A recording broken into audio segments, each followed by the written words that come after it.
जय श्री सीताराम भक्तों। आज की हमारी पौराणिक कथा है अद्भुत अतिथि सत्कार। तो प्यारे भक्तों, कथा इस प्रकार से है।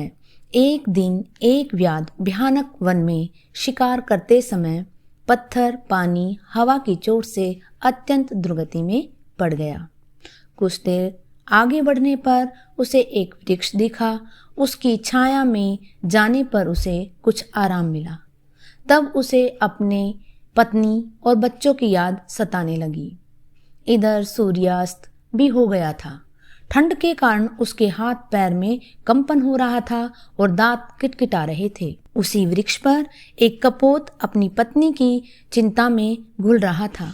उसकी पत्नी पतिव्रता थी और अभी चारा चुगकर आई नहीं थी। वह इसी व्याध के पिंजरे में पड़ी थी। कपोत उसके न लौटने पर विलाप कर रहा था। पति का विलाप सुनकर कपोती बोली, नाथ, मैं पिंजरे में बंधी हुई हूँ।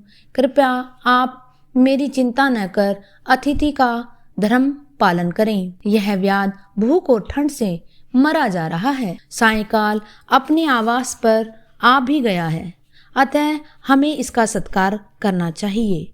यद्यपि यह हमारा शत्रु है, फिर भी ये हमारा अतिथि है, अतः आप इसका सत्कार करें। इसने जो भी जैसा भी किया है, मुझे पिंजरे में पकड़ा है, वह इसका कर्म है। इसके लिए व्याध को दोष देना व्यर्थ है। आप अपनी धर्ममयी बुद्धि को स्थिर रखें। थके हुए अतिथि के रूप में सारे देवता और पितर पधारते हैं। अतिथि सत्कार से सबका सत्कार हो जाता है। यदि अतिथि निराश होकर लौट जाता है तो सभी देवता और पितर भी निराश हो जाते हैं। आप इस बात पर ध्यान न दें कि इस व्याध ने आपकी पत्नी को पकड़ रखा है, क्योंकि अपकार करने वाले के साथ जो अच्छा बर्ताव करता है वही पुण्य का भागी माना जाता है। कपोत अपनी पत्नी की धार्मिक बातें सुनकर बहुत प्रभावित हुआ। उसने अपनी धर्ममय बुद्धि का प्रयोग किया। उसने व्याध के सामने उपस्थित होकर कहा, तुम मेरे घर पर आए हो तो तुम मेरे अतिथि हो। मेरा कर्तव्य है कि मैं प्राण देकर भी तुम्हारी सेवा करूं। इस समय तुम भूख और ठंड से बहुत ही मृतप्राय हो रहे हो, अर्थात बिल्कुल ऐसा लग रहा है जैसे कि अभी तुम्हारी मृत्यु हो जाएगी। थोड़ी ही देर प्रतीक्षा करो। इतना कहकर वह उड़ गया और कहीं से जलती हुई एक लकड़ी ले आया। उसे लकड़ी के ढेर पर रख दिया। धीरे धीरे आग जल उठी। उससे व्याध की जकड़न दूर हो गई। तब कपोत ने व्याध की परिक्रमा कर अपने को अग्नि में झोंक दिया। व्याध उसे अग्नि में प्रवेश करते देख घबरा गया और अपने को धिक्कारने लगा।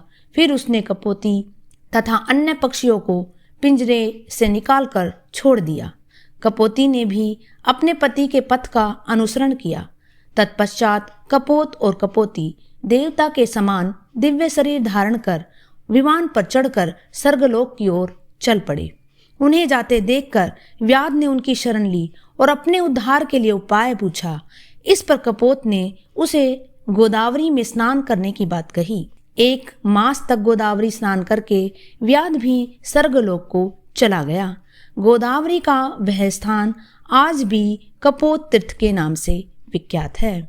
तो प्यारे भक्तों, इस कहानी से हमें यही शिक्षा मिलती है कि हमारे घर पे जो भी अतिथि आए, हमें उसका आदर सत्कार करना चाहिए। और यह कथा ब्रह्म पुराण से ली गई है। अगर आपको यह पौराणिक कथा पसंद आई है तो प्लीज़ ज़रूर लाइक और कमेंट कीजिए।